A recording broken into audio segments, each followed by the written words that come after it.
Hi, I'm Kamon Reynolds with Growth 365's Beekeeping 101 course. What is that? It's a year-round course and beyond that is going to show you everything you need to be sustainable and successful as a hobby beekeeper. This video is all about packages. What is a package? Is it something you get for Christmas? Something from Amazon? Well, it's actually better. These are bee packages, and these come from Oliveras, one of the commercial companies that produces a ton of bees. In each one of these, and there are two, there's 3 pounds of worker bees, and there is 1 queen in each of these. Typically, each hive only has 1 queen in it, unless it's a weird event. We're going to be installing these, and this is how most beginners and beekeepers get more bees. So not all packages come in these plastic bee buses. This one is a wooden package, and this is what traditionally many of them come in. And so whether you get a wooden package or you get one of these packages, there's usually just a few different components. Of course, the main thing is you have a queen, about 3 pounds of bees, sometimes it's 4 pounds or 2 pounds, depending on what you order. And then you'll notice that there is a little can down in here. We're just going to move this out of the way. And this is a syrup can right here. And that is their food source. That's going to have some sugar syrup in there, and they can slowly drink that because sometimes they're in these packages for many days and they need that to sustain themselves. And of course, this one would also have a can hanging here, and then your queen would be right here. So no matter which one of these that you get, it's pretty much the same process, just a couple slight variations. But typically it's 1 queen, about 3 pounds of bees, and the container that they come in with a can of syrup. Packages often come in the mail, but some people pick them up at a local distributor of the packages. Sometimes maybe you know a big company that's producing a bunch of these and you can get it directly from them. That's definitely the best way to do it, or to pick it up from a distributor, but the mail can often work. However, when you receive your bees, it's important to know how quickly you should install them, what the conditions should look like, and other things like that. So let's talk about this really quick. Now, I will say these bee buses, this plastic package of bees, is much harder to see into, but your standard wooden packages, it's much easier to tell, and I can see it pretty good, how many bees are dead in the bottom of the package. You're always going to have some dead bees, and that's very normal. I want you to understand this early on as a new beekeeper, that bees are dying every day. And if the queen's laying 1,000 eggs a day, and she can lay more than that at times, you're losing that many bees at some point every single day. So some loss is very normal and part of it. However, when we get a package of bees, seeing a single layer of bees dead on the bottom is fairly normal. And a lot of it depends on how the people shake their packages. And that's why I picked this up from Hilco, who gets them from Oliveras, because I've been to their operation and they're shaking the youngest bees. They have the longest life to live.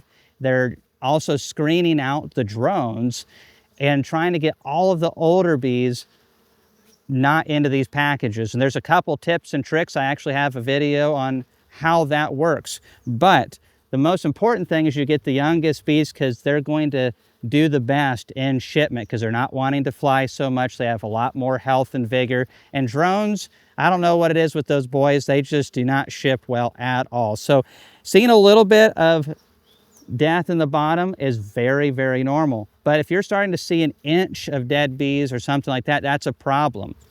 So now let's talk about when we should install these. As soon as possible. That's the answer. However, maybe you're in an area that's very cold, freakish weather, and it's a high of 20 degrees Fahrenheit. That's not super exciting, is it? However, most of the time when packages are shipped out, it's at the time of the year when it's normal for bees to be able to do this. And keep in mind, bees are a lot hardier than most people think that they are. My bees start rearing brood in February. In February, it's about 90 degrees in that core of the cluster, maybe a little bit warmer.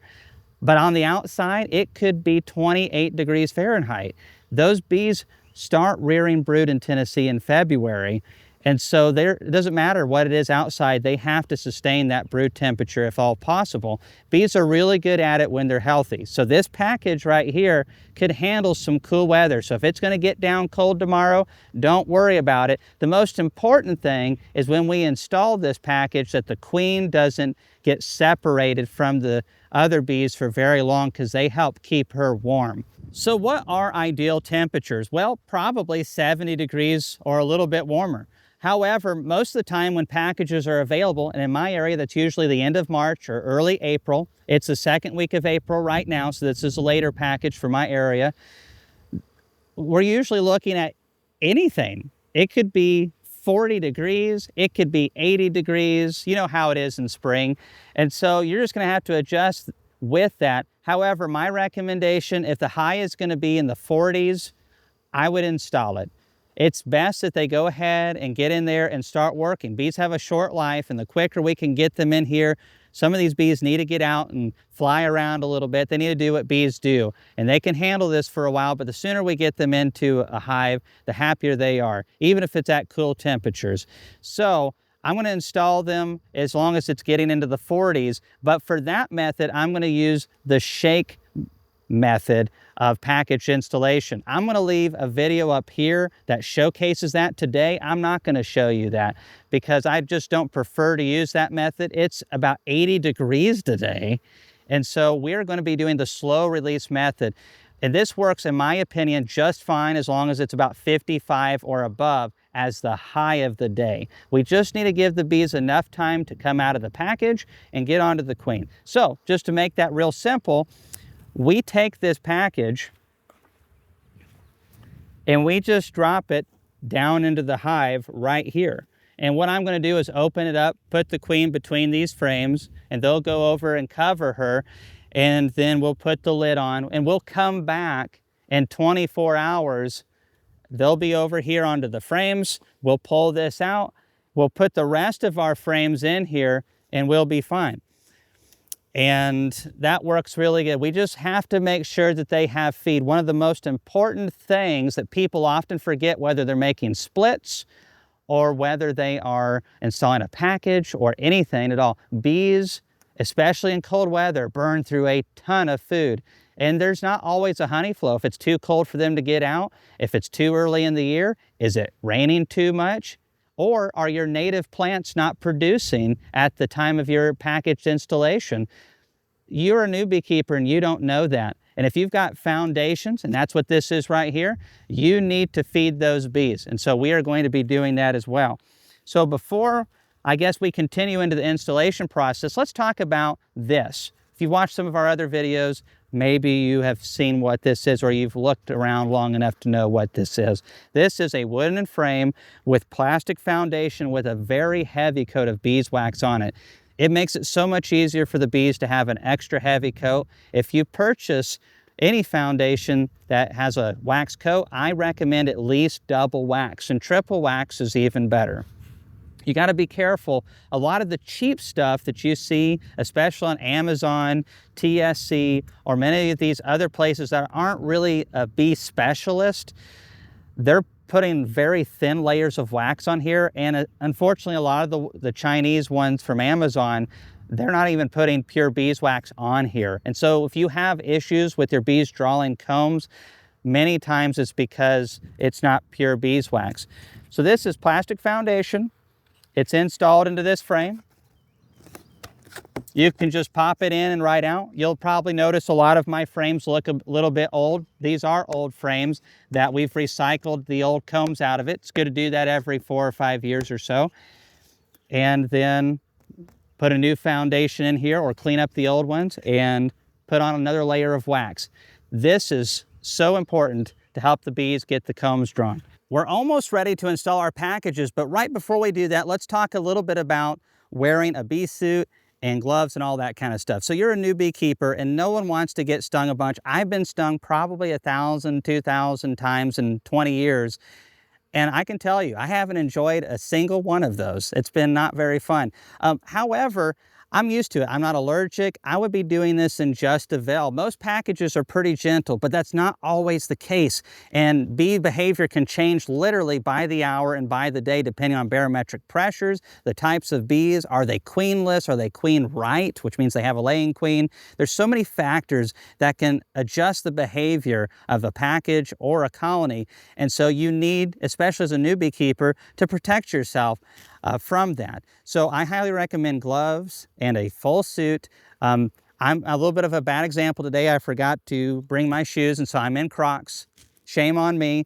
However, I know my limitations and definitely know yours. Make it fun early on, especially if you're getting some kids or grandkids involved. Always make sure that everybody has good gear on. All right, now let's install the package. And I've just got to say, this feels really interesting. Over 20-something years ago, I installed my first packages, and I didn't have a mentor or anybody to come out and do it with me. And I was, to be honest, kind of terrified. The roar of the bees, you might not be able to hear them that well, but let me tell you, there's quite a bit of a hum going on in here. And this is actually a good sound. After you've gotten used to them, this is not the sound that, hey, we're upset. This is just their normal sound. So don't be too terrified by it, especially if you have a good suit, you're just fine. So we do want to shake the bees down and away from the can and the queen cage. This is not rough on the bees. Is it maybe slightly stressful? Maybe a little bit, but it's a lot safer than just yanking this can out and possibly crushing some bees up against things.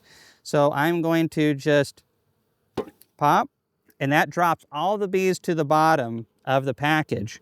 And now I am going to carefully pull this can out. Oh yeah, that can is actually getting pretty light.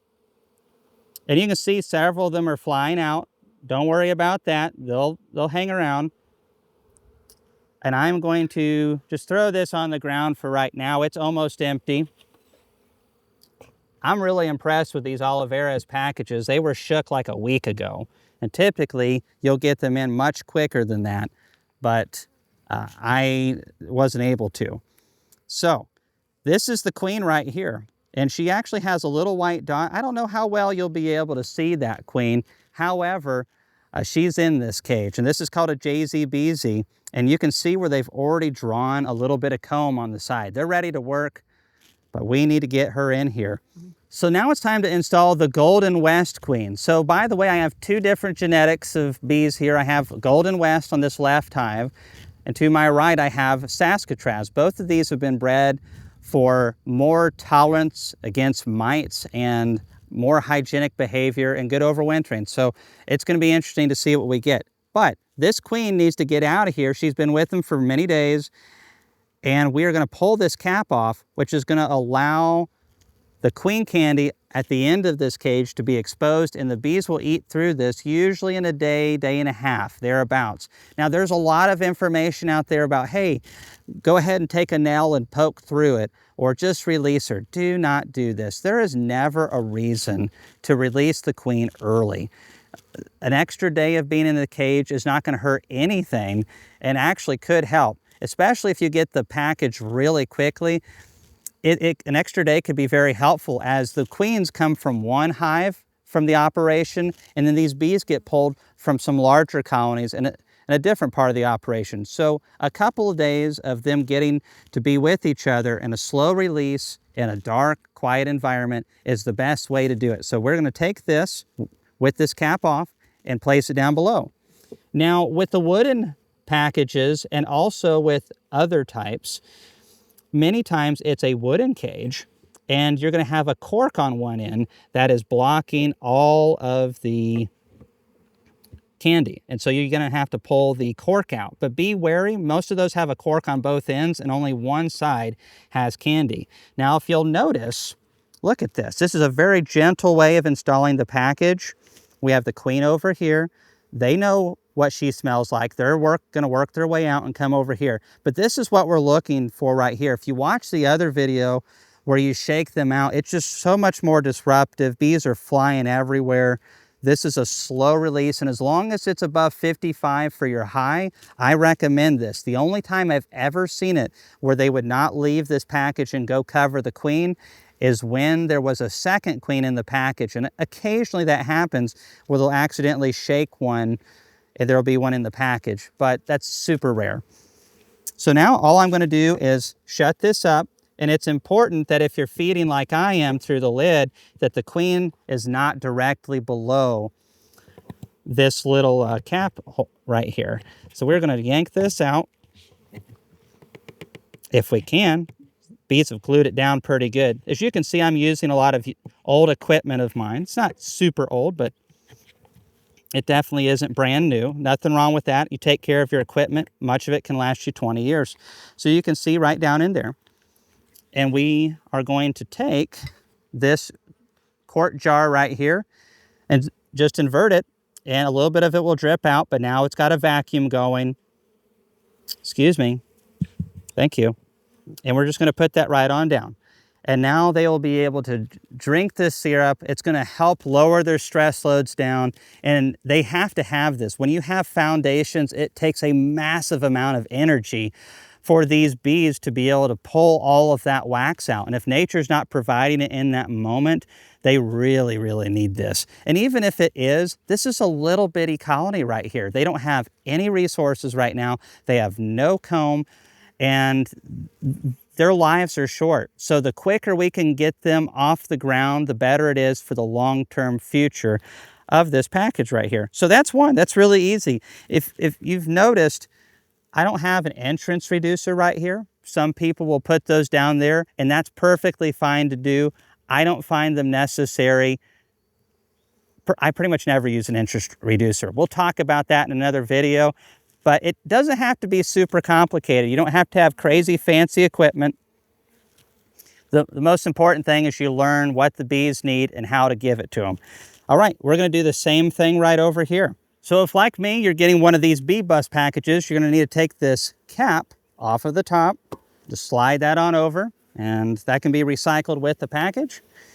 And now we're going to repeat the process like we did with that one, of knocking all the bees to the bottom so that we can easily remove this top part. And it's really nice to have a hive tool and just slowly pull that on up. Nice and easy. This one's definitely got a little more syrup in there. And we are going to put this right over here. And now we're going to go ahead and remove the queen cage right here. And just carefully move that on over and grab it and just slide it down and around. And just like before, now I'm being much slower than I normally would, but we must remove this candy cap right here. We're just going to let them eat through that. And then, you know, might want to brush those bees out of the way. This package is very calm. You know, they're just ready to be out and fly around. I haven't had a single one mess with me like they're coming for me or anything like that. It's a very different frequency. And we just got to sandwich that in between those two right there. And Bob's your uncle. So we just want to put the lid on. And then we're going to add our jar right here of sugar syrup.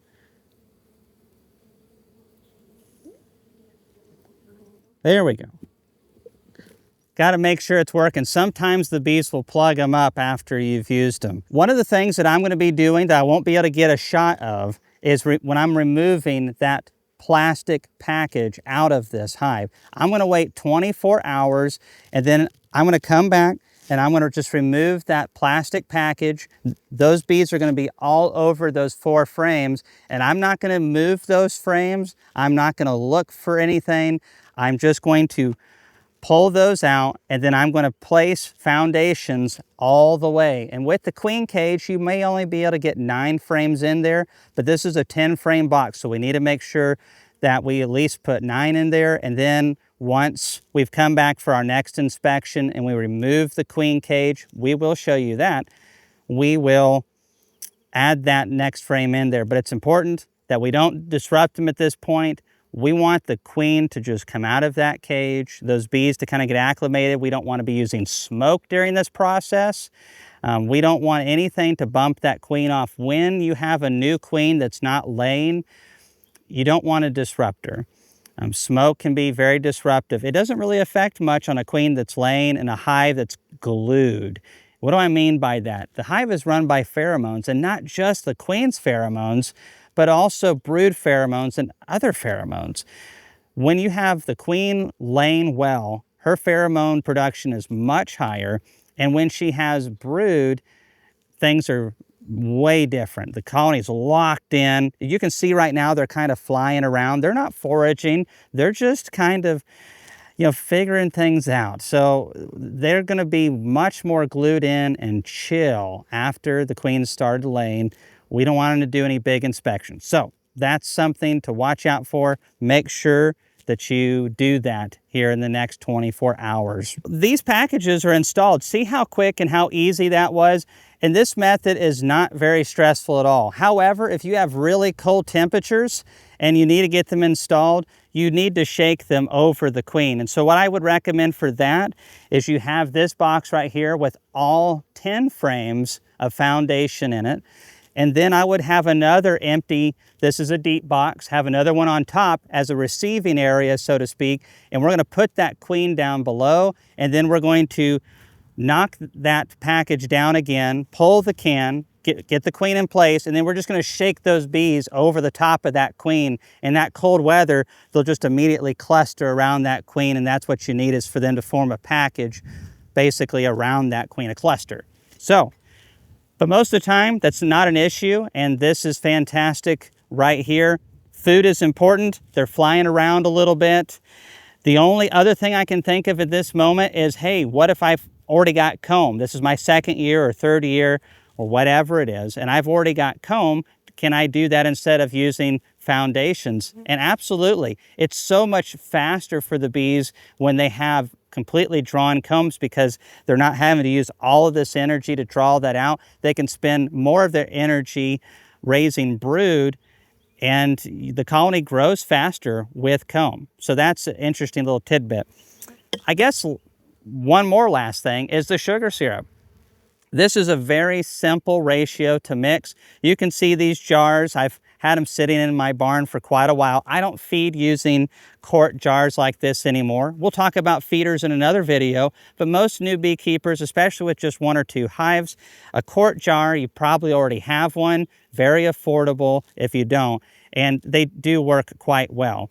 And so it's a very simple concept. It creates a vacuum. The bees can suck it out of the little 10-penny sized holes in the bottom of it.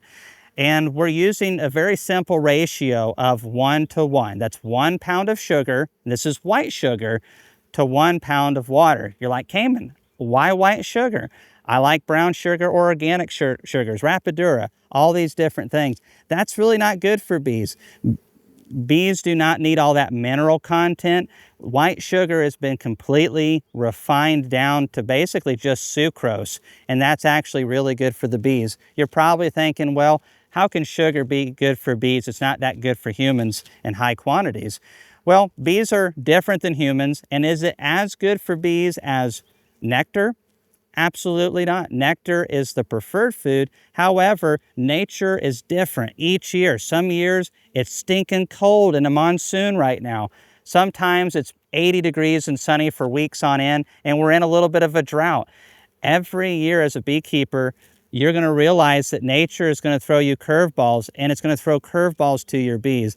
That's what this channel is striving to do, is to give you the context and the nuance to be able to make decisions, look into your colony and go, okay, they have plenty of food, we're good. Oh, they don't, we need to give them feed. Or, hey, nature's doing a good job, let's just chill out right now. So there's just so many things to beekeeping. It's way more complicated than raising chickens or cows or anything like that. No offense to chicken people and cow people, but this is a little bit more complicated, but it's way more fun and way more rewarding. You're just on your beginning steps and becoming the local bee guy or the bee lady of your community, and there's no going back. You're always going to be one of us weirdos. It's too late.